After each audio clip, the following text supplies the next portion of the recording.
𝗏𝗵. And today guys, I'm going to share with you yung recent products na na-discover ko na pack na pack. So, it's a full coverage concealer. So, mayroon kasing days na super tamad ko talaga maglagay ng foundation. And then, laging concealer lang. And then, super nakaka-fresh na lip tint. Okay, so before we start guys, just wanted to remind you to make sure follow me on my Instagram. It's 𝗏𝗵.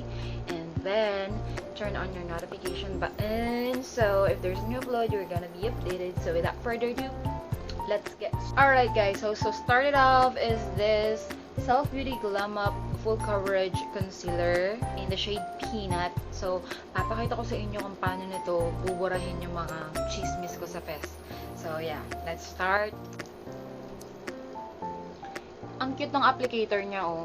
Para siyang, don't know what you call this, para siyang rice shape. Ayan, oh. Iba yung shape niya. So, kita nyo, meron ako dito mga pimple scars. So, apply lang natin yan dyan sa may mga pimple scars. Ayan. And then dito, konti sa under eye. And then ito din, oh, may pimple scars din ako dyan. Highlight natin yan. Then ito yung damp beauty blender ko. From Yassss. Let's do the tapping. Kita nyo guys, ha.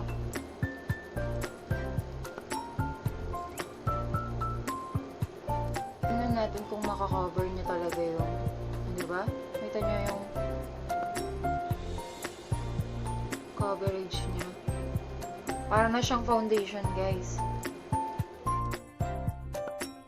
So, ito na siya after ng first application. Maganda yung coverage niya. Actually, para ako naka-foundation. Pero, makikita nyo dito, may isa talagang malala eh. Ano? Parang hindi pa siya masyadong naka. So, tatry ko ulit na applyan siya. Feeling ko kasi yung, yung beauty blender ko, kinakain yung concealer. So, tatry ko nung gamitin is yung brush. Para lang, na-absorb talaga siya ng skin.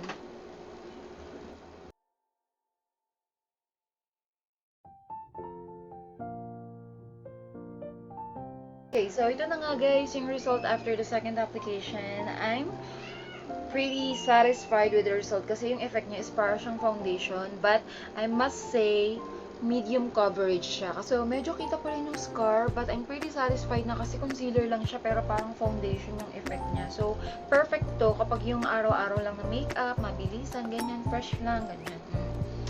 Pack na. Tapos maganda yung cover niya sa akin. Ako magsiset ngayon kasi gusto ko yung parang fresh and dewy makeup lang. So, next natin is this Hey Blushers from Sugar and Salt. Super favorite ko to, London Boy. Kasi as in, lakas niya talaga maka-cover.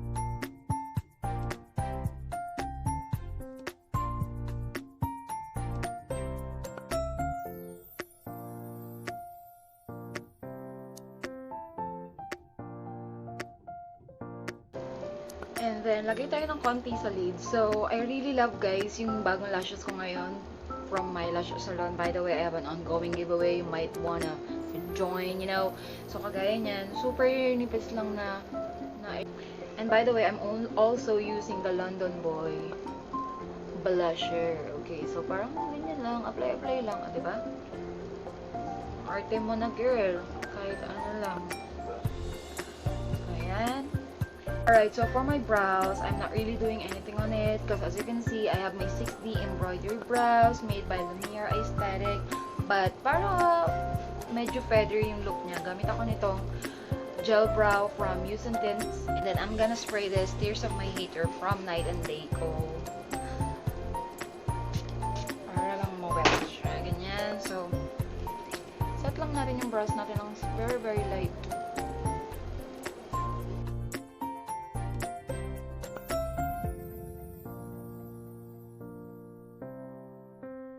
Then lastly for the lips guys, we're gonna be using yun na nga yung Peach Sea Holiday Tint in the shade Sweet Coral. So I love anything peachy kasi guys, yung mga orangey ganyan.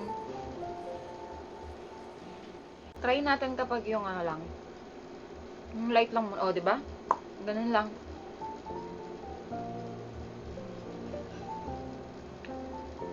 Parang may plumping effect siya. Kita nyo yun. Pag So, very, very light lang siya. And then, nakaka-fresh lang. Yung pag gusto mo lang na araw-araw gala, ganyan. And then, super waterproof siya, guys. Na-try ko na siya. And, kakain kami ng matindi. Ganyan.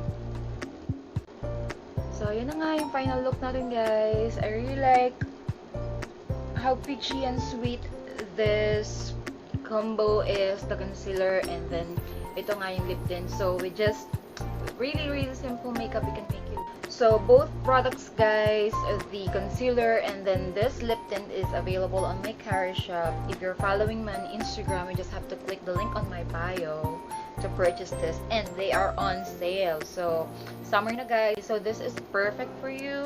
So, ayan. Aura-aura na, ganyan na. Love it.